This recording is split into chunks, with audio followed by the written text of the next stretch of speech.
There were two companies in Fayetteville in the Inc. 500. We were one, and we almost went out of business. If we don't run a good business, there won't be any relationships left. Why books? Why'd you start there? This is where it gets fun for me, because now you're going, okay, wow, how do we move this thing around? What could we offer? Is your biggest, call it competitor, just people just bringing all that in-house? In my opinion, maybe others would have a I'm different interested to see opinion. which one you say. We have put the content creator in the middle of our circle of services by continually asking the question,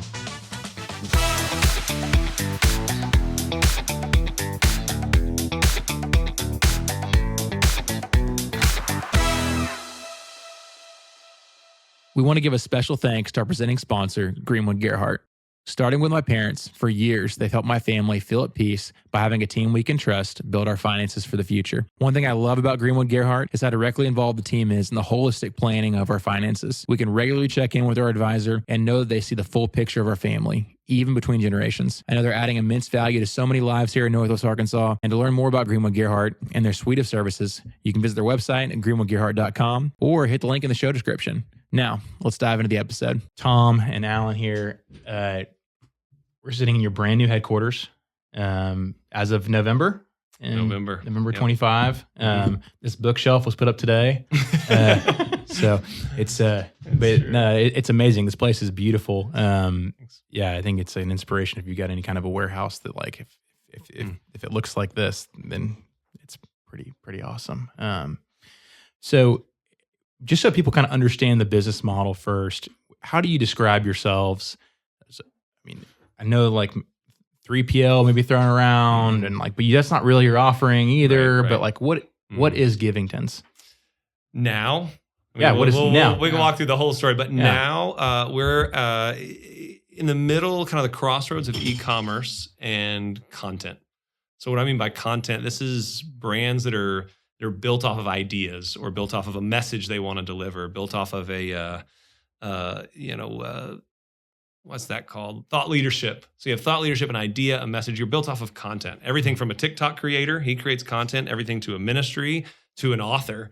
These are all content brands. And we're saying, okay, you're a content brand in one way, and how does direct-to-consumer e-commerce cross with that?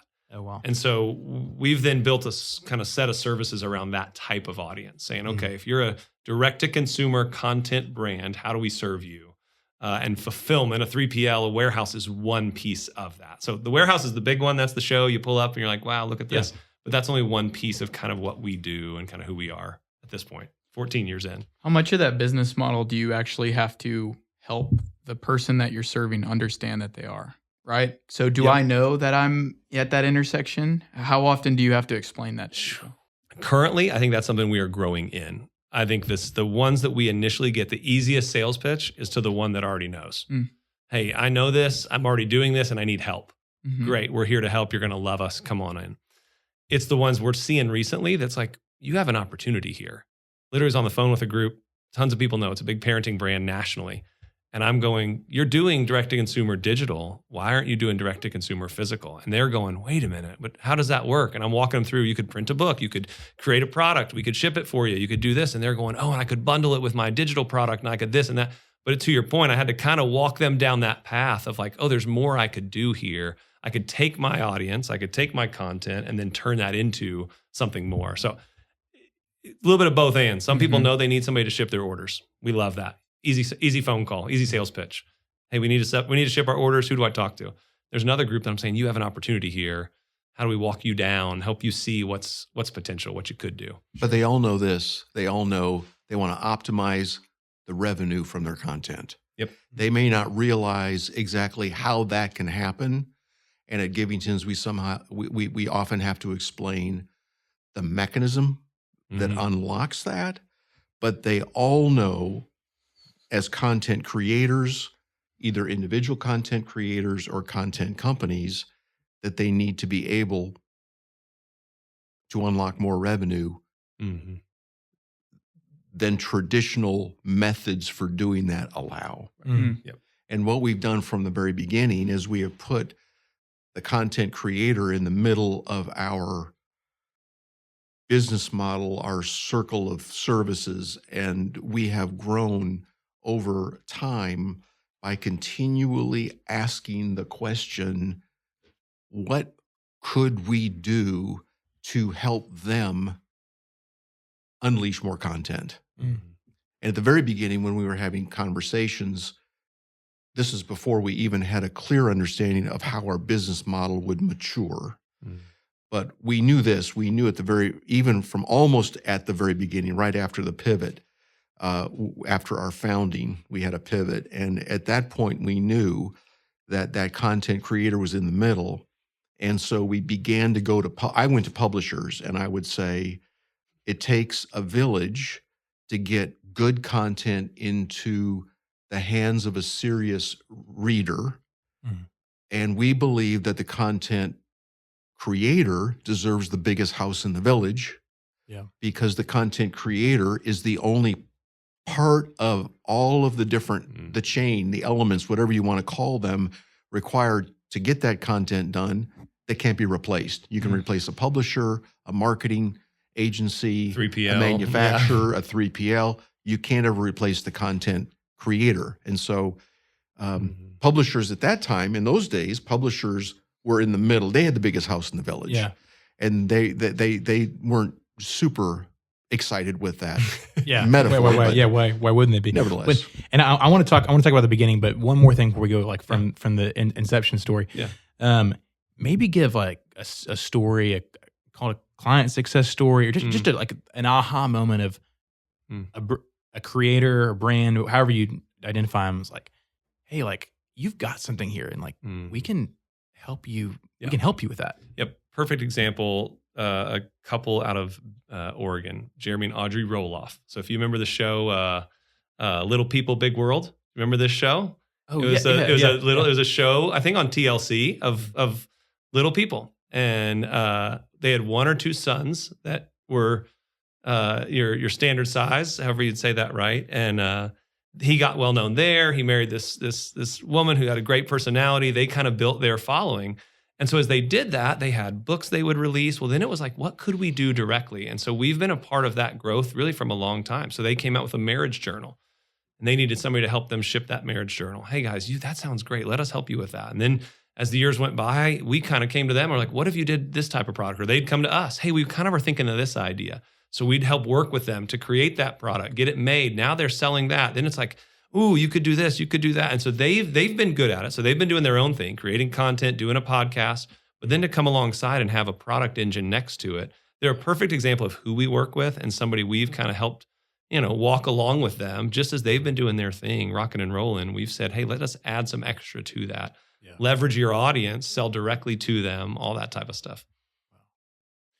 Well, let's hear from the beginning. So talk about where both of you are from, maybe some little bit of background, but then I want to talk about the background of the business. So Tom, you want to kick us off here?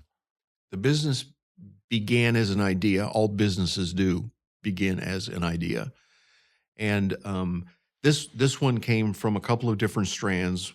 I had worked in the content world as a consultant. Steve Graves and I had done that. But then also I had sat on the board of a number of nonprofits, one of which is actually a collection of nonprofits. And as I sat there and listened to the challenges of these nonprofits and knew about them personally as well, this thought just kept rolling around in my mind that became a phrase, which is what nonprofits need are sustainable sources of non-donor revenue.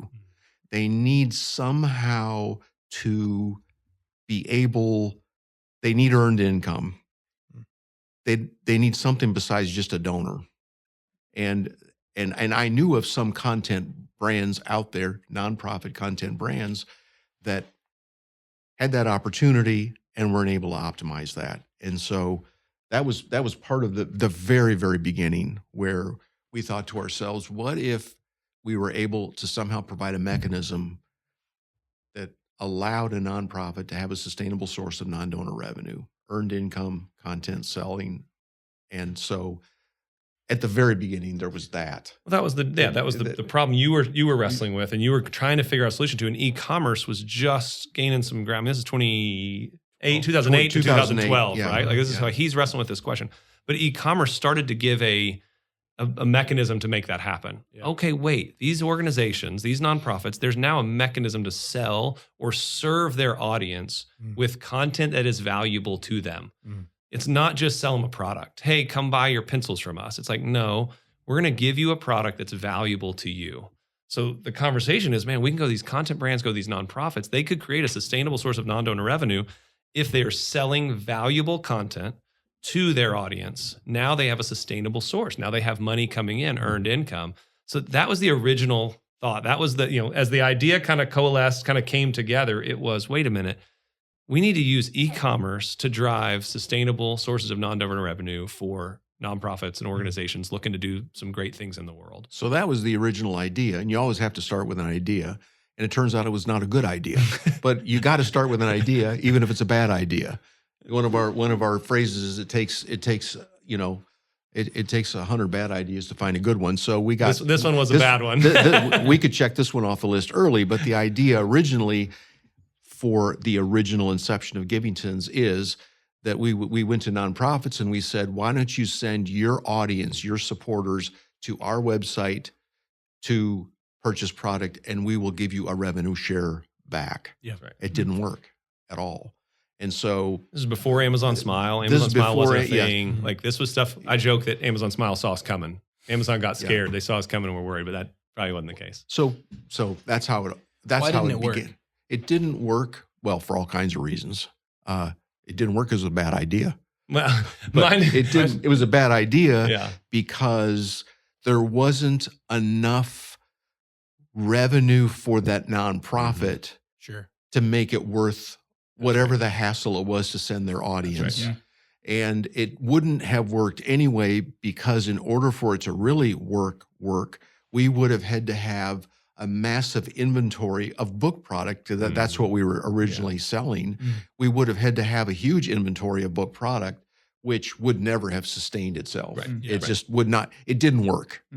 It worked great on paper. It didn't work Well, in talk reality. about okay, scratch that off the list, go on to the next thing. It feels like it's a muscle to you. Like, talk about how fast you may have moved kind of back then to figure out, you're assembling, it was a team of founders, correct? It was a team of founders. How that played out, you were talking at the very beginning, like, hey, build something you're proud of. And Well, we were at this phase, we didn't know what we were doing. This is build something that could survive. But that group of that initial group of founders, so you have Gina Seago, Richard Cole, Joel Addington, Tom, and myself. That initial core group. Tom was funding it. The rest of us were going, how are we going to pay the bills? We got to get it. We got to find a way to make some business. So this initial idea isn't working. This initial thought saying, hey, let's drive nonprofits, drive their audience to our website. That's not working. What else could we do? And basically the conversation came from talking to some authors saying, it's not that I don't need to send my people to you. I need my people that are already with me. I need a way to sell to them. I need that to work. And an author started asking us these questions. And we were like, okay, that makes sense. You need to sell to your people. You just need help. You just need support. And so that was that initial pivot that started to happen. Is we started, the group of us, that founding group, we're looking at each other saying, okay, we can turn around and we can now serve that author. I can tell you those first couple authors, they're coming along saying, well, I need it to report to the New York Times bestseller list. And we were like, what's that? How do you do that? So we bulldogged our way into being a reporting retailer. So one of the big things we offer is if you sell a book with us, it now reports to the New York Times list. Or, hey, I need somebody to ship all these orders for me. Okay, we can do that for you. I mean, if they did a site visit, they definitely wouldn't have used us. But yeah, sure, we can ship all those orders out. I can show you our first office with the bags full of books that were going out, even though our office was smaller than their office. It was that type of thing. And that was the shift. It was a little bit of what do you need and what can we do? You'll pay us to do that? Yes, sir. We're happy to do it. You're going to pay us to do that? Absolutely. We can handle that. But that was that pivot stage. This was 2013, 2014. I mean, it was within a first year. We knew this initial idea wasn't working, but we had people saying, I kind of hear what you're saying, but I don't need to send my audience to you. I need to send my audience to me, but I need help. Can you help us? So that was that genesis that kind of helped shift us over and go, okay, that's more where we need to go. That's kind of what we need to chase and start to look into. Why books? Why'd you start there? Why books? There's a business reason and a personal reason. Personal reason, we're book people. Okay. They're making fun of me because I made all of our conference rooms here be named after British authors. So we're currently in the Tolkien room. Okay. So soon enough, there'll be some Tolkien things in here. C.S. Lewis room's over there. So we're book nerds. That's just a part of the personal side. Yeah. The other side was there's some opportunity to put books for sale through some of the larger distributors without having to carry inventory. So talk about the business side. Ingram lets you sell books on your website and ship directly from them to your customer. Drop shipping. So it was a drop shipping before that was a thing. Okay. And so that led to, great, that's a first step we can do. Now, in the end, once that author said, can you report to the bestseller list? Then, well, now we really need to be on books. We got to kind of double down on books. And that connected us to publishers who then introduced us to another author. Well, now the content brand thing came along after. We kind of defined ourselves as content brand after we found ourselves landed there. So we're trying to build a business. Oh, we've kind of landed in this author content-oriented brand world. Books now are a center point of that. So, But then once it became a center point, like it became a thing, we actually had to fulfill on that value proposition with content. We began to go really, really deep in what that looks like. So you report to the New York Times, to Nielsen Bookscan. In those days, you do all of those kinds of things. You figure out how to do that. And then the author says, oh, well, yeah, my book's reported when somebody bought it in Tacoma and somebody else in Anaheim, but I just did an event and there were 400 books sold that night, and they didn't count because both the New York Times and Nielsen kick out volume sales, same zip code, same day, because it feels like the system is being scammed. Right. And we had to go to them and explain, that is, those reporting agencies, actually, that's how books are being sold right now. And your goal is to sell and report a real sale of every one of these products in a, with fidelity. And that's what these are. And so bulk sales, individual sales, at the very beginning, you couldn't do a sale that would count if it was somehow associated with the author's own website. Okay. We became the retailer, and we had a mechanism that allowed us as a retailer to report that, even though it was a website of the content provider or the author. Yeah. So we went deep in this vertical, I guess you could say. I kept saying to Alan, well, why don't we have other stuff? Why aren't we shipping other stuff? And his answer was a great answer, which is, yeah, but there's still opportunity here, and we still haven't gone as far as we can go with this. And going as far as we can go with this has over time meant, on Monday, Garrett's going to New York. He's going to talk to the big publishing houses. If you go to big publishing houses in New York and you go to the top floor, they all know who Givingtons is. Givingtons is not a consumer-facing brand. That's right. So other people in Fayetteville, 2 blocks away don't know who we are, but agents know who we are. Agents of high-volume content providers, publishers know who we are, because we did go deep in those in that particular vertical. Book manufacturing now, creative design related to content or whatever is something that we offer, and so on. So we kind of locked down on that vertical. What would you say? Would you do that again? Because I know there's tons of founders who are listening to this, owners of businesses, entrepreneurs who are thinking, well, I've got this business going. I've been doing it for 6 months. There's some opportunities I could chase over here. There's some opportunities I could chase over here. That's such a great question. And all you hear and you read about is niche down, find your thing, whatever. We would probably be more, our story would be more like a little more open-handed. Hey, where could this go? For us, success is less about what we're doing. It doesn't have to be books. I've said for years, if we need to ship dog food, we'll ship dog food. Like, it's not the book thing for us. This is it for us. The environment in our office, the environment in our warehouse, the way our team fits together, the stories I could tell you of the people that have worked here, their journeys, what they've been through, what this place has meant to them. For Tom and I, for that founding group, for our leadership team, like, the win for us, success for us long-term has nothing to do with how many books we ship. That is a means to an end, running a good business, shipping a lot of orders, reporting books, whatever, that is a means to an end for us. The end for us is these people that are sitting out here and are downstairs. So I'll take that full circle. For us, if I was talking to a founder, I'm saying, is it really about books? Is it really about dog food? What is it you really want to do? Well, I want to run a good business. That's a great place to be. I'm like, then let it come to you. Chase, work hard, look, grab, go deep in areas, go where you need to go. But don't be so stuck on it has to be this. At least our story. Maybe I won't offer that as advice. In our story, it was not that it had to be books. It's that it ended up being books. If that makes any sense. Yeah. Talking about the team in those first 4 years or so, was it to stay small for a while, or did it? I mean, you have a lot of people here now. As far as I don't know how many when we were walking in, and I was shocked. Well, those first few years were very small. I mean, it was full time would have been 3, 4, 5. Joel was shipping all the orders out.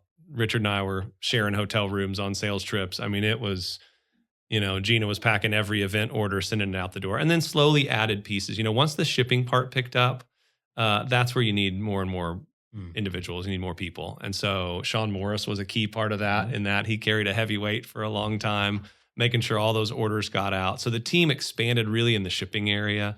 It still needs bodies. That's a still important part of it.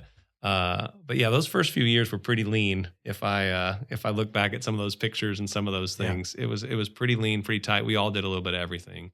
Keep the lights on. And that's what founders have to do. That's what entrepreneurial companies have to do. I've often said that if you're an entrepreneurial company and you're in that company and all you're doing is what you are good at doing as a major leader in that company, then you probably won't be around very long, in the sense that entrepreneurs have to do all kinds of stuff, including stuff they don't like to do. And if they only do what they like to do, then probably as the company matures and grows and the need for what it is they do lessens, they probably have to go hire a different team to do it. So our team was very flexible, and you have to be when you're an entrepreneur to be successful. But you do have to double down and really learn some stuff you didn't know before and understand it deeply, for sure. But that original group epitomized that. Joel, Alan, Richard, Gina, we were all doing stuff we really had never done before. And there's huge joy in that, and there's huge anxiety also in some that. Pain, yeah. And pain. Some of the mistakes came from that. Pain is probably a better word. Yeah. How long did it take for the business to become profitable in those early stages? I just want people to know this. Like, it's not a. So no, it's an amazing story. We're a cautionary tale, is what we are. We would wave the banner that revenue is a vanity metric, but people love to talk revenue. Oh, we hit this revenue number. We hit that revenue number. That feels good. Pure vanity metric. Your bottom line is the only one that matters. Now, we didn't know that then. We didn't know that. And that's the thing. I don't know anybody else. We didn't know what we didn't know on the financial side. And so I can tell you, we made the Inc. 500 list, whatever year that was, 2016, 2015. There were two companies in Fayetteville. Yeah. One of them here in South Fayetteville. And then we were at the corner of, we were in Fayetteville. And anyway, so there were two companies in Fayetteville in the Inc. 500 that were in the top 50 of the Inc. 500. We were one, because the Inc. 500 just celebrates revenue change, your delta. If you're growing quickly, and the percentages of revenue change, that automatically means it's going to be a young company, and you're going from less revenue to more revenue. And so the percentage is high. So we got that award. This other company got that award. They went out of business, and we almost went out of business. That's right. And so revenue. Like Alan said to me the other day, look at this number, and he showed me the revenue number. I didn't even know what a revenue number was. I don't care what a revenue number is. It's all about contribution margin, and it's all about bottom line. Bottom line. But that's that season for us, we made that pivot, 2014, and then it was growth, which is great. But that's Inc. 500. That was revenue. That was top line. We thought we were Cat's meow. We were Yeah. flying. We were like, this is great. We're flying. The rocket ship. Rocket ship. We're running. What we don't know is it's just burning and falling apart underneath. And so, I mean, it got worse and worse and worse as our revenue numbers are going up higher and higher. If I showed you our Cash charts, we had so much cash. cash was flying in, but Yeah. there was nothing left over. Debt was piling up on the back end. There was a mess. Our operations were tough. I mean, the things people carried operationally were brutal. It was not a pretty picture. I have a friend who is a very, very good financial person. He's a consultant. And I said, Brian, would you mind coming and spending half a day with us and just helping us understand kind of where we are? We're trying to figure it out. We think we know. We're not really sure. He was with us for 2 hours and he said, you're about to go out of business. He said, I'd give you less than 50-50 chance. And we all looked at each other and we said, what are you talking about? He said, you're about to go out of business. Yeah. And he was right. Yeah. And it, you know, as part of our journey, Yeah. it put us on a path that was very, very difficult and very, very necessary. That was 2018 going into 2019 is we had, again, rocket ship up, Inc. 500, all those things that you think are important. But the debt's piling. He tells us this, and then we bring in a guy to help clean up the finances. And this is how you know you don't know what you're talking about. He walks in the first day with me, and he goes, so are you guys cash or accrual? And I look at him, and I'm like, I think we're both. And he just is like, oh no, what am I getting into? I'm like, I don't know. Like they just, there's money that comes in. I don't know what that means. So he starts digging in.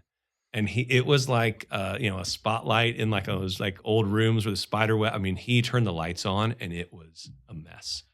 I mean, we were in big trouble. And not intentionally. I mean, Of course not. We hadn't created a mess, but it was a mess. And it is, I think there's a book that we read at that time. And I think it well personifies, or if that's even the right word, what this journey is. But it's a book called Predictable Success, written by Les McHugh. You guys probably know it. It's not a particularly well-written book.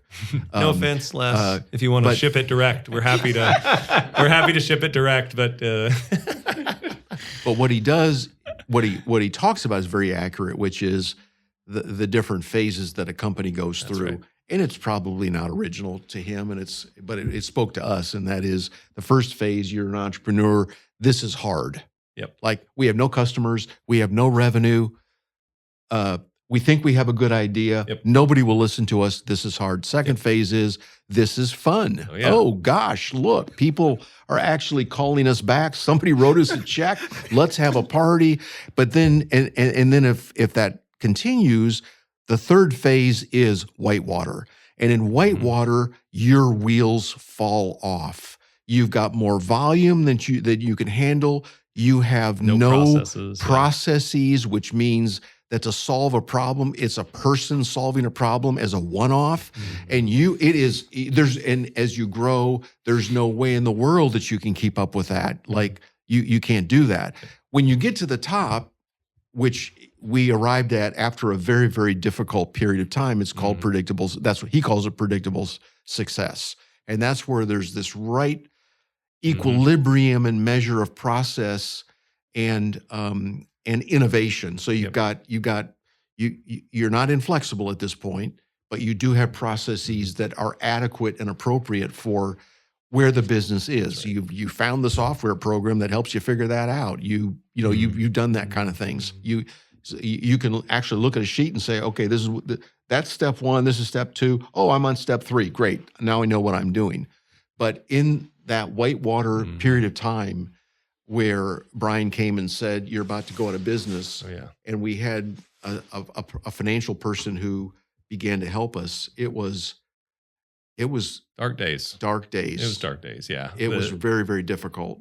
The whitewater deal is a great description. It's perfect. I mean, fun was what we were having, but we weren't running a very good business.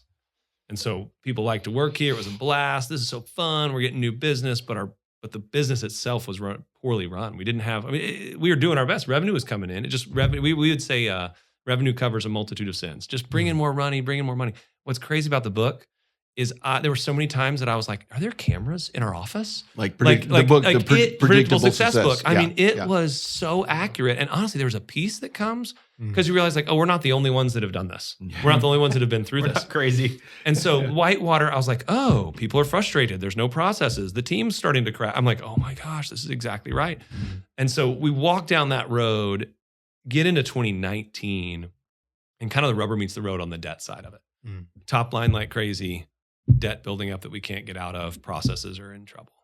And so that led to some harder decisions. So that was our first round. That was, we kind of call it's disaster season. You know, I can show you in our other warehouse, there was a spot that was where I would go and cry and pray, literally, and was like, God, this is your thing. Whether it succeeds, it's to your glory. Whether it fails, it's still to your glory. I really hope you pick succeeds. Can we pick that one? But it was, what is this going to look like? So we had a round of layoffs in April, our first time we ever did that. And just brutal, dark days, because we've built this, our desire to build something we're proud of is, well, we take care of people, and people, you want to be here. And so the lie, the whisper that I heard in my ear over and over was, you hypocrite. You say you care about people. You say you think people are important, and you're gonna go lay them off. And I couldn't wrestle with that. I mean, I sat at Stone Mill and I cried everywhere. So I was crying at Stone Mill. I was crying in the, but what are we gonna do? And this kind of this phrase that kind of came along, or the idea that kind of that brought some peace, was this thought of, if we don't run a good business, there won't be any relationships left. There won't be any people. There will be no Givingtons relationships left to have if we don't operate a smart, well-run, profitable business. Now we get to do relationships. So that is, when you talk of what do we want to be, that was the pivot we had to make. That was the disaster we had to get through, was, can we survive that shift to try to be a profitable, well-run business, maintaining a great culture and a great relationships and a place you want to be. And that was a deep breath from April 2019 until October 2019. It was a hold your breath 6 months. I had, try to be honest with the team. Hey, this isn't an easy path we're on right now. I'll let you know if things change. But it was, it came down to the very end. Tough. It was very, very difficult. And, a phrase we use is, to do a good job, you need to do a good job, you need to have a good job. So someone can't do a good job unless they have a good job. And as leaders of the company, through no nefarious intent on our part, they didn't have a good job. And so we had to create a different model. And I will say this about Alan and about the team that operates Givingtons. They took this bull by the horns, and they didn't let go, and they figured it out. Meaning, one of our friends named Tom Muccio, who was he was the original Procter & Gamble person who came to Northwest Arkansas, had this phrase. He's full of these phrases. He's hilarious. But one of them is, you got to walk toward the barking dog, and which is not who wants to do that. And so Alan and Joel and the team here really did work toward that barking dog. And it was everything from, we have to lay people off. We need to call people we owed money to and see if they would work with us. Call UPS, call FedEx, because we had, they could have shut us down in a day. We're not shipping your stuff anymore. And then, and we had to go to customers, and we had to fire some customers. We had to change our business model. In those days, we had a combination of inventory that we owned and didn't own. We decided and it worked in our business to do this, that we needed to not own inventory because it was too complicated to navigate between those different options. We had to raise our prices. It was, a whole series of things, because when you get to Whitewater, to solve the issue, and I would say this is probably true in any organization that is in Whitewater, there are going to have to be many things that change, not just one thing that changes. And probably almost all those things are going to be hard. Let's talk about the season kind of leading up to that. So I feel like we skipped that part a little bit. For people who are unfamiliar with your business model, shipping things, like you say, debt piling up, did y'all buy a warehouse? Are you leasing space? What are the, like, you run a fairly capital intensive business, correct? Like, try to help people who aren't familiar with your business model really understand like what was going on. Because we have people might be in a very capital intensive business model. And I feel like we're getting to the part of cleaning it up, but maybe if you could walk through that, how we got there. One of the things that we sort of characterized early on is, in the whole value proposition of getting product to a consumer, you've got the idea stage, you've got all this stuff up front. So you've got content providers, you have, all kinds of things that happen there. And then on the backside, you have some pretty gritty stuff. You've got warehouses and you've got forklifts and you've got stuff that is, we in those days we called it the pretty side and the gritty side, and we said we will own the gritty side. So now what we've moved into, if you want to use, that's probably really terrible terminology. We've moved into the pretty side with a creative agency and that kind of thing, but it was grit. So we said we're gonna have a warehouse, we're gonna have a forklift, we're gonna have a loading dock, we're gonna have racks with product, we're gonna have pallets, we're going to have people who pick that product, all that kind of stuff. And one of the problems was we didn't have adequate infrastructure for that, even though we sold business that promised to do that. Yep. So when we started at a dentist's office, we rented part of a dentist's office at 265 and 45 in Fayetteville. We then moved to a space over Jason's Deli, which was a second floor deal, and we had all of our product that we were storing upstairs. There was no freight elevator, so that elevator broke a zillion times. Nothing like bringing pallets up a passenger elevator. And then we moved to another location, and when we moved to that other location, literally, and we were growing so quickly, we moved to the other location. We had an office here. I think we were leasing maybe 4 or 5 separate places, trying to ship out of we were picking in multiple places, shipping out of one place, and it was, if you could see it, you'd be like, seriously, what in the world are you? What are you people doing? So that's part of it. So then we built a warehouse. We did build a warehouse, and for us, that warehouse was like moving into a phenomenal, glorious manifestation of, wow, this is ours. It's exactly how we want it. It's our fault if it's bad. We designed it, we built it, and we had our racks and all that kind of things. And we learned all kinds of things about how you run a fulfillment company there.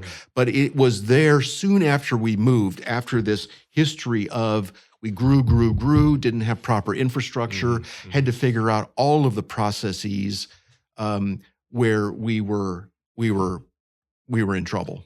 I think if I were to dig in on the business side, if I go less narrative and more business, it's the fact that we were running a low margin, high volume business. So it takes a lot of capital. It takes a lot of space. It takes, you gain some profit there when you're efficient. Efficient use of your people, efficient use of your space. I say all that now.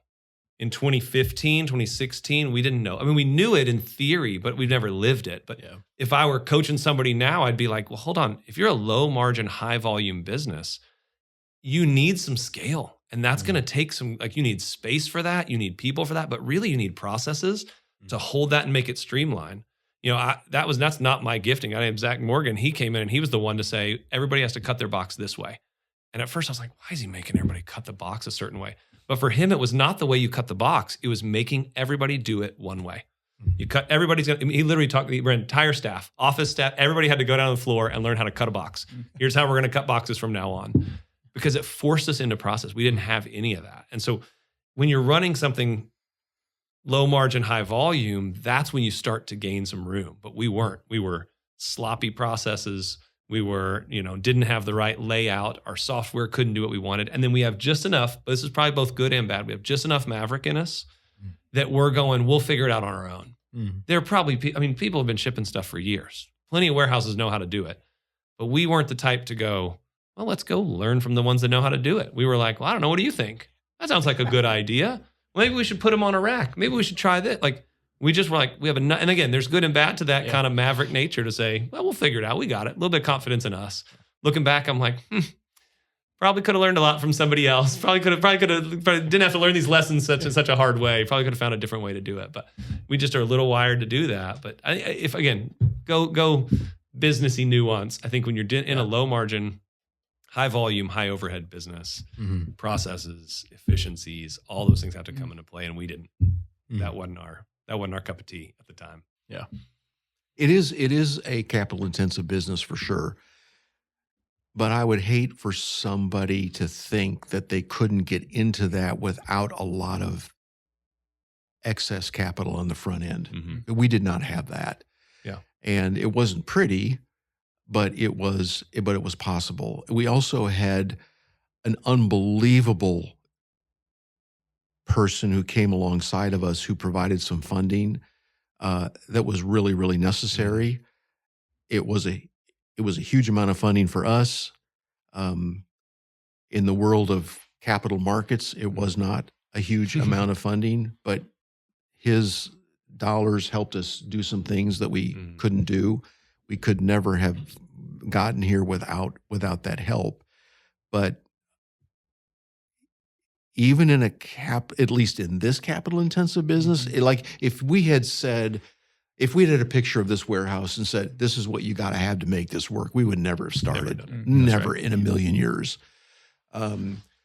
If somebody who has this, a facility like this, went and had little snapshot pictures of everything we did to get here, they would say, we're never doing that. Right. So it is this combination of flexibility and of naivety, not really. Of naivety. Well, it is that. There is that. I mean, Alan says, well, we could have gone to learn from other warehouses, and I'm sure we could have. But I spent a lot of years in warehouses because I was a truck driver when I was in college and in graduate school to earn money. I was an over-the-road truck driver. I was in warehouses all across the country and saw what the culture was in those warehouses. Also saw the very the kind of complication where they segmented every single task. You had people who picked. There was you got charged when you received product, when you shipped product, when you shelved product, when you all that kind of stuff. And one of the things that we decided to do, partially because of that experience I had, was we're going to provide a very simple financial template for our customers, so they're not getting billed this. We're going to make it easy. Our metaphor was we'd like this to perform for them like a Nest thermostat does on the wall, where it's not complicated. It does a lot of stuff, and it takes the complication on itself to make it happen. The other thing that we decided to do is we decided to try to create a culture here that did not have this bifurcation between people on the floor and people in the office. Because all of those places where I went, my name was Driver, hey driver, and people who worked on the floor, usually in an unair-conditioned space. If it was in the South, it was heated, obviously. If it was in Minnesota in the North. But, there were the office people and there was everybody else, and those two cultures, they were different. They did not meet. We decided we were doing it different, and we've been very, very intentional about that. So, I think as an entrepreneur, you learn a bunch of stuff, and you do really gain a lot by seeing how other people do it. We place high value on that. At the same time, other people don't always do it awesome, and other people don't always provide a great customer experience. And so figuring out how to do that in a fresh and compelling manner in an old and legacy industry, that's not necessarily bad either. That's exactly right. Well, let's talk about like post Whitewater season. So was that like October 2019 is what you're saying was coming out of that, or is like? Yep. Because I mean, I would assume that y'all just exploded during COVID with the business model. Is that what happened? Is that no, you're right out? on. So October 2019, I got a phone call from our biggest vendor. They said, if you don't pay us by Saturday, it's over. I mean, I was like, it's done. And we had this investor say, hey, I'll help you on that last payment. So I wrote one more check, and then from there it took off. And so COVID was a bonus for us. Everybody was staying at home and they were ordering things online. So that helped a ton. We had some of the bestseller world, that whole bestseller side of what we do. It had a great year. And we look back, and for us, there's a very big spiritual part for us. We have a Christian worldview. That's a part of our story. It's a part of what we believe. And for us, we call 2020 and 2021 the miracle year because we had insane amount of debt, tons of debt. And you're like, man, if we just make $100,000 next year, wow.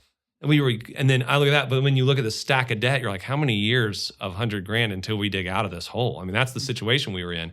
And in a year and a half, we got caught up. And that's what for our story, it's hard to take a lot of credit for that, that it just happened to work, that 2020, 2021, this kind of miracle year for us, everything hit. A certain project came in, a certain client came in. One guy says, I want to pay you to do all of it. And, we gave him a good price. Yeah. And he took it and said yes. And all of a sudden we're all going, I can't believe this. Oh my goodness. So there were some things that happened in that run, that couple years that we can't explain. I mean, in a sense we can explain, but at the same time can't explain. And it swung the pendulum. Now we're like, wow, we know what we're doing. We're profitable. We know who we're going after. We know how to run that. Chunked off all that debt. We're healthy. We're stable. We're ready to run. And we made a commitment. We will only grow. We will grow, but never at the expense of profitability. So that's where, like, who cares what the top line is? Yep. We care only about contribution margin and bottom line. Yep. And we drew a line under our experience from the point where our debt was paid off and before. And we said, we're never going back again to the extent that we have any control over it. Jesus got us out of this, and we're going to make sure that we've learned our lesson, and we are going to be extremely choiceful, careful, metric-driven in our approach going forward. And Alan led the charge on that, and Joel and Zach are both really, really good with numbers, and Garrett is unbelievable with sales. And you've got there the nexus or the core of a team that can really make things happen. Because it's a because I think we're solving people's problems. We've got a lot of help from Jesus. We have really, really great community here, which these guys are unbelievable in creating a sense of belonging. And, I don't have to come and work here every day, but I want to come and work here every day. I've got another thing I do, but I do it from here because it's so life-giving. You're here. It's just, who wouldn't want to be here? It's just fantastic. But it's still it's a real business though. Like there's a lot of fun, but there is an awful lot of productivity that happens in these walls. And but we drew a line and we said we aren't going backwards. I'm a NBA fan, right? Big Oklahoma City Thunder fan. So that's been true for a lot of years. I grew up in Oklahoma, so I survived the KD, Russ, when that happened. Now we've got the new wave, right? But what their understanding, what they kind of say, the Thunder organization, as well as the Spurs, who Sam Presti, shout out, greatest GM ever to exist. He came from the Spurs organization, but their phrase was sustained success. The idea of the Spurs, the idea of the Thunder is we want to be long-term successful. We may not win the championship one year and then be the last place team the next year. We want to be really good. So literally that's what we adopted. That line in the sand was, we're the Spurs, we're the Thunder. We want to be long-term successful. That does not mean we're rocket ship, let's get bought next year, we're trying to be acquired, whatever. That meant long-term profitability, sustainable. Might have a good year, might take a chance. We're not going to take a chance that risks our bottom line, but we might take a chance that risks, next year compared to the year before that. But we're going to take a little more of a steady approach. So if I could graph it out, right, it would be constantly going up, but it might have years that go up and down. Oh, that was not as good a year. We built a building. Last year wasn't as good. We built this building, had to move into it, lots of expenses, lots of stuff. Well, that's okay, but we think that's going to come, but it didn't put us at risk profitability wise. So a little bit of that idea, a little bit of Oklahoma City Thunder, sustained success was kind of this underlying thought. Hey, what if we ran this in a different way now? We don't take such big swings, we're in trouble. We don't put ourselves in a position to be back where we were. Let's make smart decisions along the way, make sure we're running a good thing. And in that, talking about risks, there was an acquisition 5-ish years. It was Polymath. That was 5-ish years ago. 2020. Yep. Okay. Yep. Let's talk a little bit about that.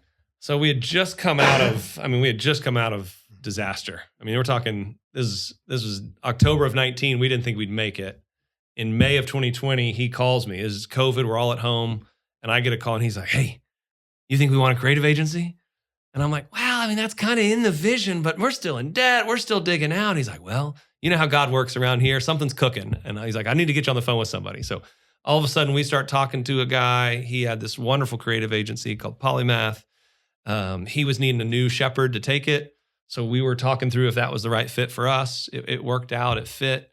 So we acquired that, August 2020, through the rest of that year and tried to kind of morph that into what we were doing. Serves the same clientele, content-driven brands, nonprofits around the world, can work with authors. It fit really well with what we were doing. They were all remote, which is a little new for us, but had a business. They were already operating. They do websites and video work and all this different type of stuff. Animation. Yep, a ton of animated work. So do a ton of great things that kind of fit in our world, but definitely a new stretch. First of all, we were just coming out of, are you really sure this wasn't a stretch in the way we structured the deal? It didn't put us in a profitable worry, but it was still, hey, here we go. This is a new thing we're going to try. And then operationally, it stretches you because it's a whole new way to lead a team. This is remote. These are a different team. They already had a culture. How do you morph everybody in? All those types of learning curves, 2021, 2022, trying to figure that one out. But they've kind of, we kind of merged that in, brought that into what we do. And it's a important pillar of our world now as its own brand and as a part of a service we offer. That's awesome. Well, next phase here. So miracle years, talk about, 22, 23 to now we're at the beginning of 26. Yeah.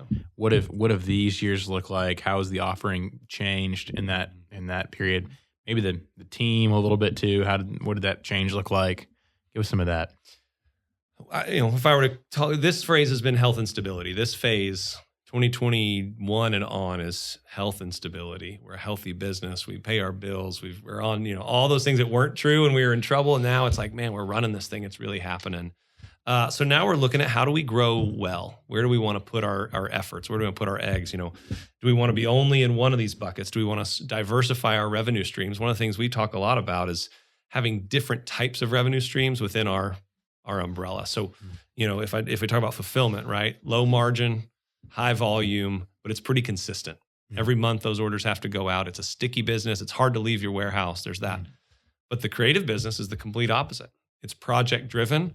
It's feast or famine. One year you have a great project year, the next year you got nothing. So those are two different business models, two different revenue models all in one. So we talk quite a bit of, what I kind of want to do is what if we could build a model that has different revenue models all within one, if that makes sense. And different different revenue cycles even during a year. Yeah, that's right. So you have, obviously in the fulfillment business, in the consumer fulfillment business like we are, there's a huge at the end of the year and the beginning of the next year, it's a huge November, December thing. are massive for us. Tons of effort And goes then in the operations. then there are slower. But April and parts of May, it. we're barely shipping anything out. There's so much less going on. So how do we find a model that can help cover us cash flow wise? How do we find our profit? So we use a lot of that different thinking of what if our fulfillment business could cover our overhead for the year, and then all of these other lines are the ways that we generate extra income and generate profit in different ways. So really thinking through. We on purpose said we don't want to be just a fulfillment company. We on purpose said we want to serve in multiple ways the right type of clients, and then have different pieces we do for them, different revenue models, different types of businesses, but they all fit around one audience. So we would say that's that content brand idea. They're the center of the bullseye. They're the house with the biggest house in the village. But now we want to go multiple things around them that have different models included. So that's been what we've been doing really since 2020, 2021. I mean, the addition of Polymath was part of that. Well, let's add a creative agency to this. That's a different revenue model. It's another service to that same audience. We launched our own product development side. Well, now we can help you print that book. We can help you get your book made. We're already shipping your book. Why don't we help you print it? What we trade on, what we're best at is relationships and trust. So why don't we help you? We'll help walk you through the book printing process. And then it became, well, okay, now you're running an e-commerce website. Maybe we need to help you run yours for you. You don't want to update your Shopify. You don't want to deal with customer service. We can come along and do those things for you. So we started adding some of these things that everybody needed that they were already doing. And not everybody needs all of them. You could use this a la carte. We just need you for fulfillment. But you could use this across the whole thing. Is your biggest, call it competitor, just people just bringing all that in-house? That's interesting. I probably look at it and I would say competitors for me feel like they're in each of those different buckets. It's hard for me to see, and I don't mean this in any way with any pride or arrogance. I don't know very many people that are doing all of these in one place. Oh, very different. They're right. Yeah, it's hard. And so it's saying we're going to be a service provider across multiple things you need, where we have fulfillment competitors. We have creative agency competitors. We have product development competitors. But I don't know very many that are saying, oh, we're all of these all in one. And that's a unique value prop for us. But then in the same breath, we're also okay to just offer one of them. If somebody comes along and goes, I'm already going to print my books. I already got that figured out. Great. No worries. But you need us to help you ship them? Yeah, that'd be great. Your shipping rates are great. Or man, you guys are going to be more efficient than we are at it. All those types of things. So I don't know of very many that have put this whole thing in one place. Kind of a holistic approach. The pricing on them is different across the board. Okay. Now, each of them have their own pricing. We can price everything different. Now, if we need to, but what's beautiful about it is we can trade those off and on. If I know fulfillment's a valuable thing because you're going to be here for a long time, then I might give you a break over here on the books I'm printing. Or I might go the other way and go, I'm going to charge you a little more on the books you're printing and not charge you a fulfillment fee because I already made it on all the books. So what's beautiful is now we get to start using we're already paying for people to ship your order every day. The warehouse is already paid for. So if I can get you to print the book with me, that's way more valuable for me now because that cost doesn't change. My fixed costs down here aren't going to change, but I get your book printing, but I can give you fulfillment for free. So it gives us a lot of flexibility when you have different models. We just got done with a project for a college. We've been doing a lot more. The creative agency we have is doing a lot more with higher ed. And this group needed something across everything. So they were saying, we need website, video, we need a book and box, like a special kit that we're going to mail to all our people, and we need you to ship it. So, that is 3 or 4 of the different things we do all in one, and we could move that pricing model around. You know what? Fulfillment's free. Don't worry. We'll throw that in. Well, that sweetens the deal, but when I look at the bottom line, it doesn't affect my cost. The team's already down there shipping. It's not that many extra orders. So it creates a lot of room. This is where it gets fun for me because now you're going, okay, wow, how do we move this thing around? What could we offer?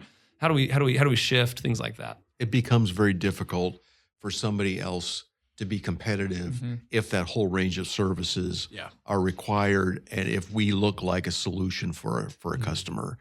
And the hardest of all of them to do, in my opinion, I'm sure maybe others would have a different opinion. Which one you say is the gritty part. That's right. It's the gritty part. It's the capital intensive, shipping stuff out, running a warehouse, pallets or racks that go up. I don't know how 30, 40 feet. 30, 40 feet. That's the hardest part. If you get that and you can then morph and make a transition to also include the pretty part. That's right. Creative agency. We acquired a consumer brand a couple of years ago. Our first foray into that, where we actually own a brand, which we had not done before, so we could learn. It's an already existing brand, and we were already fulfilling that brand, and they wanted to sell it, and we said, well, maybe we'll buy it. So, but if we can offer that range of services across, and we have the ability to triage pricing on any single given thing across that whole enterprise-wide offering, that makes you feel good as a competitor. Well, and really what I think we're noticing now, what we're seeing is if the last, we would say from concept to creation to customer, if those are kind of the 3 phases of our offering, or maybe even who we work with, the customer part's the last thing. When we ship an order out, we're the last ones to touch it before it hits the customer. If we help you run your website, that's near the customer. If we help you print your book, that's helping you create something. If we're making a video for you, that's helping you create something. What we're seeing is our next opportunity is to move further up that stream, move further upstream into that concept idea. And this is speaking to, let's help you understand what you could do. Yeah. If we could help you at the concept stage and knowing I could be a consultant for you for free on what you could do with your brand. I mean, I talked to a group recently. They are, major podcasts, have a huge following, but they don't know how to monetize it. They only make money through ads on their podcast or through their affiliate links. So they're influencers. They have a big following. They have content, but they don't have a commerce engine outside of affiliate links and ads. Wow. And so we're looking at them saying, here, let me walk you through the concept. Let me paint you a picture of what it could be for you to have a digital course, for you to have books that you sell, for you to create a planner for your following, for your audience, for you to, these are all things you could do. Create paint that picture for them at the concept level, because then they go, okay, well, who's going to do it? The way we'll talk about it is a builder analogy. I'm sure this isn't anything new, but it's the architect, the general contractor, and then the sub. And in a sense, what we're saying is we started our business on the sub side. And that's the ugly one, the messy one, the gritty one. Most people want to be the architect. I'd love to be a consultant, right? Man, it'd be great to be a consultant. I just come in and I talk, and I no offense, consultants, no offense. But I'd love to be that. We all would love to. That sounds great, right? I get to go around. We basically started on the other end and have been working our way upstream. And again, none of this was on purpose at the time, but now I can look back and be like, oh, this is what we were doing. We started with the gritty. We started with the subcontract. We're the plumber. We're doing the work. We're installing the pipes. We're shipping the orders. Oh, now we can print your books for you. Well, that's a little bit further upstream, but that's still pretty gritty. Well, now I'm building your website. It looks pretty, but actually somebody's got to go in there and code it and create it and edit and cut. We know all that. We're working our way upstream and now earning the right. We're earning the opportunity to have that concept conversation, that consulting conversation. Let us build you the blueprint. Here's what your content brand could be. NWA Founders, here we go. I'm going to paint you what you could be. Your podcast is the top of your funnel. But then you're going to start a cohort group, and people are going to pay you to be a part of your founder cohort group. But then you're going to have a book that feeds that through this. And you're going to sell your book online, and that's going to lead to your, and that's your content brand funnel. Now I've painted a picture, and you're going to say, well, who's going to do that for me? We'll be their GC. Now you pay us, we'll start doing that. We'll help build all those emails out. We'll help build all that structure out. Well, who's going to print the book for you? We'll do that too. Who's going to run the e-commerce store? Then we go all the way downstream. So that's, what am I excited about now looking forward? Where am I 25, 26? I'm going, we need to look upstream, paint pictures for people of what they could do.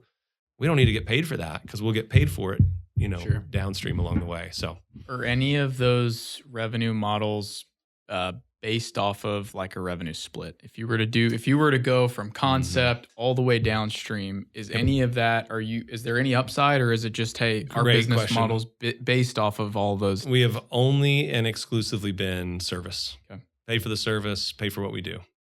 And it comes back to the original premise, which was you as the content provider deserve the biggest house in the village. You need help doing it. We can help you. We're happy to get paid to do that. But you deserve the biggest house in the village. Everybody in that industry, especially if you get into the large author industry, you get into the content creator industry, influencer world, everybody wants a percentage. I'll do a deal with you, give me a percentage. I'll do a deal with you, just give me a percentage. Like, everybody wants that. So it's actually to our benefit, we sell it the complete opposite. Hey, we know everybody wants a percentage.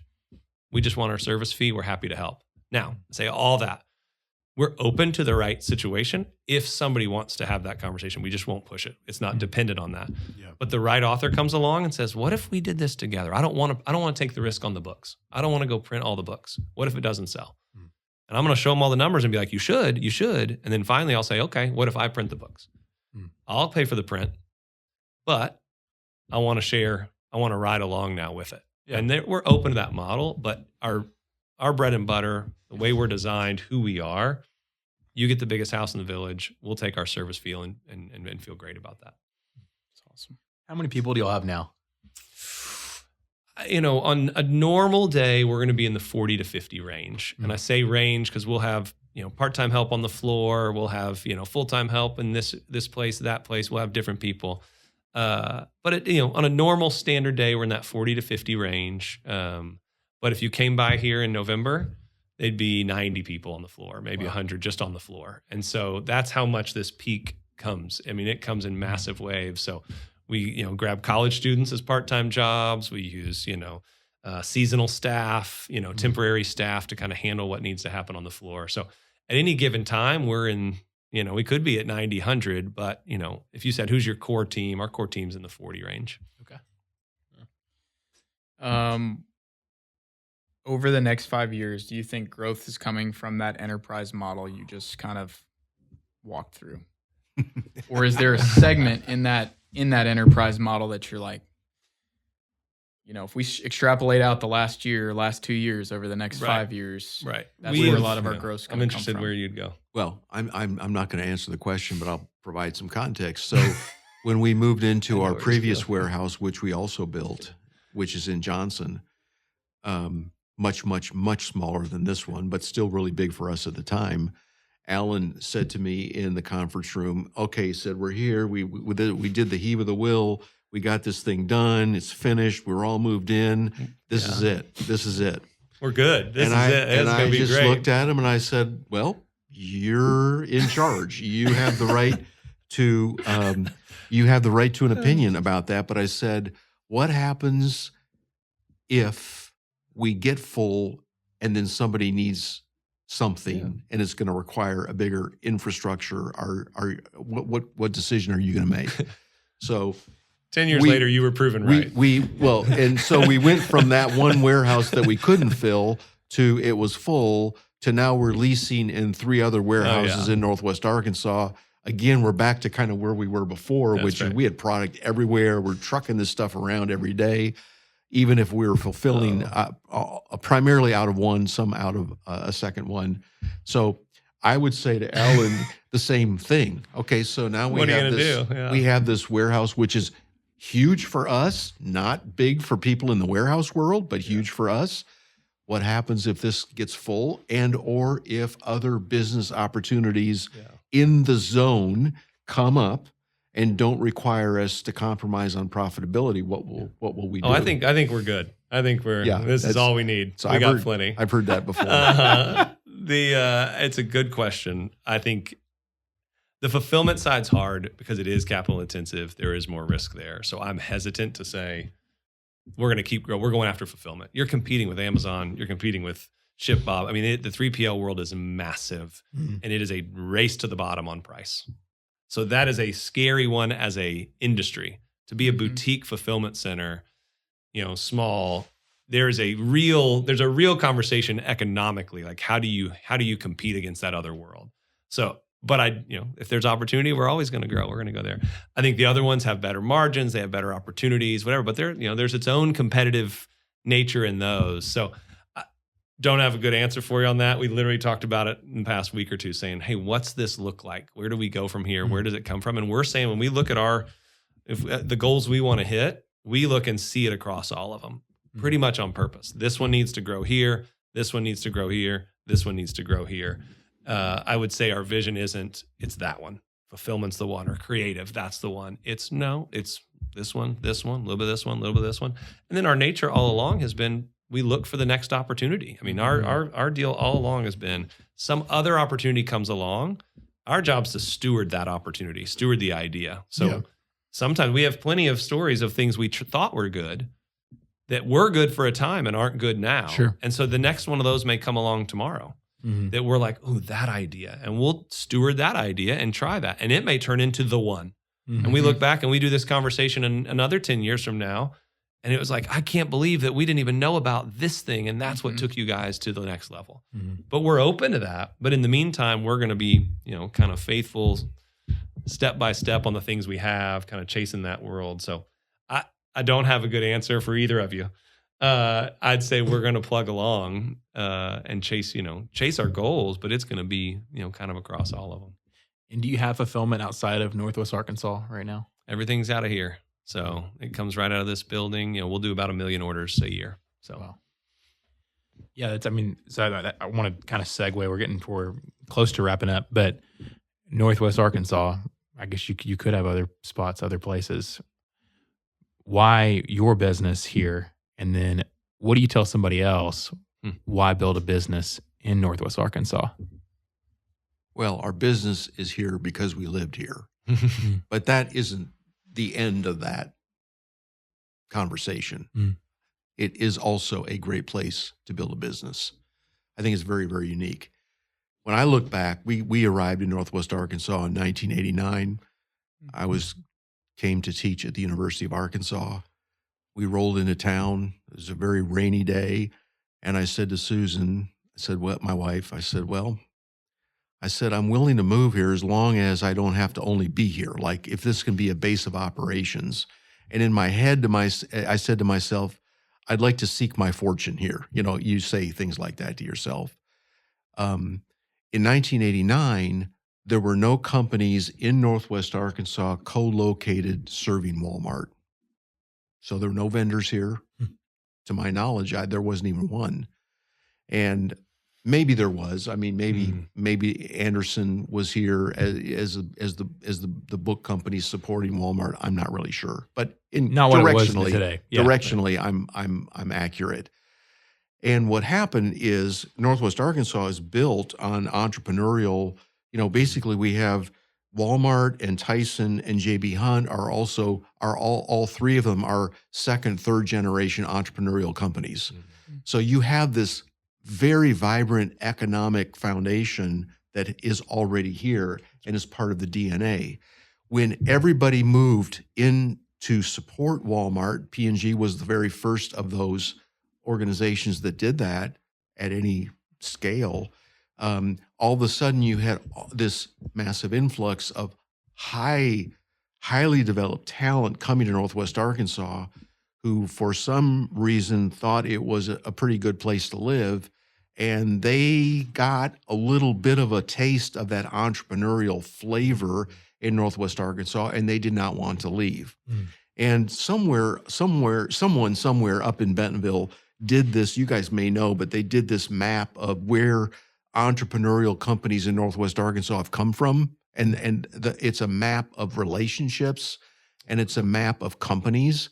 And if you just look at P&G is because I worked in those early P&G days as an aide to P&G with Tom Muccio and that early team that was here. You look at the people who left P&G and where they are today. Saatchi and Saatchi X was Andy Murray, worked at P&G, then he worked at Dayspring. He actually came and worked for Steve Graves and myself, and then he started a company which was Thompson Murray or Brandworks. I guess it was Brandworks, Thompson Murray, and then became Saatchi and Saatchi X. That's a very it's a global entrepreneurial organization. If you look at Rick West and Henry Ho and Bill Weitzman, they left P&G, they started North Star, which then became Field Agent, again, another global company. Bill Weitzman left and he went along with Ross Cully and Dan Arnsberger, and they founded Harvest Group, another company that it has a massive footprint and impact and influence in the CPG world for vendors. And then Bill left and he founded One Stone. And you've got this moving and morphing, but all of it is entrepreneurial. None of it is big corporate. So you have this very, very unique mix of, you got Kellogg's, General Mills, they got their signs on the big buildings so everybody can see they're here, and you got Coca-Cola and you got PepsiCo and you got all these other very recognizable names. And then you have this entrepreneurial, very, very vibrant entrepreneurial activity that's going on under the surface. And maybe every single city in America has that. I don't know. To me, it feels unique here. Right. It feels very special. Wow. And you talked about what's next, and previously you alluded this a little bit, but for both of you, how do you define success? You want to try that, or you want me to? Well, we can both have an answer. I mean, success for us, I know this is true for us. I don't know if this is what Alan's going to say, but for us, we steward opportunities that God brings us, and we build long-lasting relationships, and our goal is to build a profitable business. So, if you, for me anyway, for Tom, coming here and just really enjoying being here, because it's life-giving. Why is it life-giving? Well, the people are amazing and they like to be here and they're doing work. Not all of it's glamorous work at all, actually, but it's still productive work. It's good work and they enjoy being here among other people doing that same work. This is a God story here from start to finish. Who doesn't want to be part of a God story if you have a choice? And so relationships, opportunities, profitability, that's a triad that I think would answer the question for me. No, and that quote, that phrase is what's on the windows on your way in. And we had our state of the business with all our staff on Wednesday, and we start with that again, and it's affirming. This is success for us. Ship dog food, ship books, do whatever. Success for us is stewarding the opportunity that God brought us to build relationships that matter. And really what I talk about with our team is the innovative and lasting business is fun, but it's it's the means part. Where so often you hear at least the horror stories of business that uses people to make profit. And I don't want to claim to be perfect. I know we're not. There's somebody with story of Givingtons wasn't great for me. I know that exists, but we are at least fighting uphill. We are trying to be countercultural. We are trying to flip that on its head. And we're not perfect at it, but success, man, if we can countercultural and flip that and say, you know what? No, we use the business. We use a profitable, well-run business to get to do relationships and people and impact and enjoy working together. I mean, that's success for me is a little bit of a redeeming the work world and saying, what if it was a well-run business as a means? Let it be the thing that gets used. We use the business to get to do people well, to get to do the people side of things well. That's the assignment I look at. And if I look, years down the road, if it's like, that's what you did. You ran. So we had to run a good business and that's fun. It's fun to get success. It's fun to get the sales call. That's fun too. Yeah. But man, we're going to use a well-run business to get to do relationships and people. And we told the team, I tell them this all the time. I said, no one would sign up and say, I want to work. What kind of place do you want to work at? What kind of place do you want to come to work? Would anybody raise their hand and say, you know what? I hope we go to a place that's backstabbing. We talk about each other. It's toxic. I don't like what I do. I don't like who I work with. No one would ask for that. Yeah.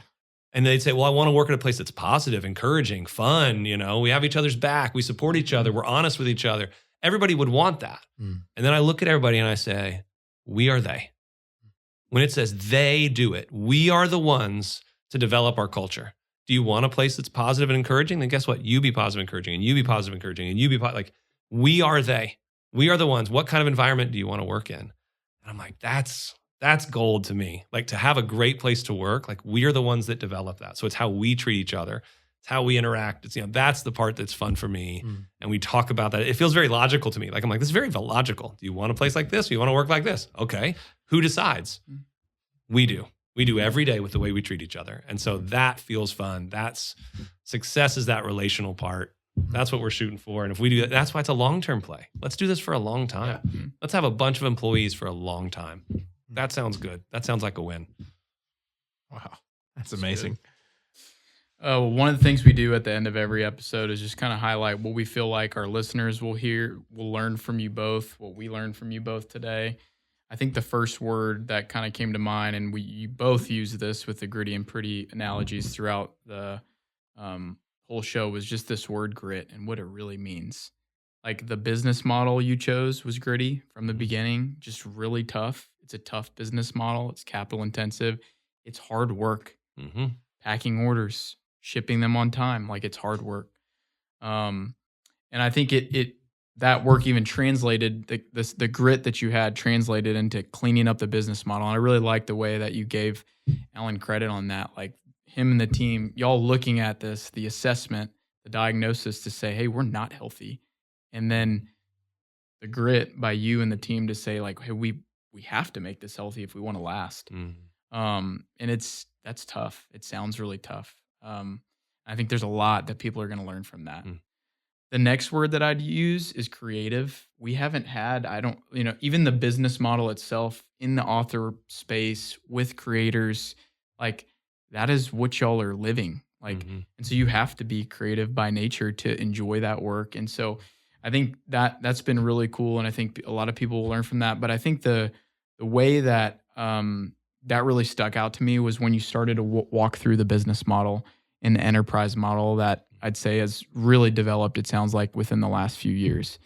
And it obviously took a lot of pain and a lot of struggling to get there. But now you can look back so clearly and you're like, I mean, I know you weren't being arrogant when you said this, but it's hard to compete with that suite of services. You can compete against one of them, but it's hard to compete against a suite of them. Right.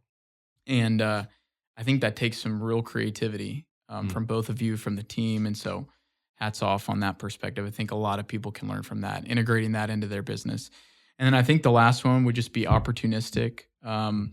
Watching the way that you guys have built your staff, even just kind of knowing your story from afar from a while. There are amazing people who just, when the opportunity came and you guys could hire them, you did. And they're an integral piece of the culture here at Givingtons. Yep. The same way for the business model. It's all been opportunistic. I think one of the core veins that we've seen through the 30-something founders we've interviewed now is seeing a need, meeting a need. And that has just been, that word opportunistic would really capture what y'all have done over the course of, 15-ish years. So thank you guys. Thanks for the way that you guys shared your time with us today. And we learned a lot from you, and we know our listeners will too. You honor us by asking the questions. Thank you.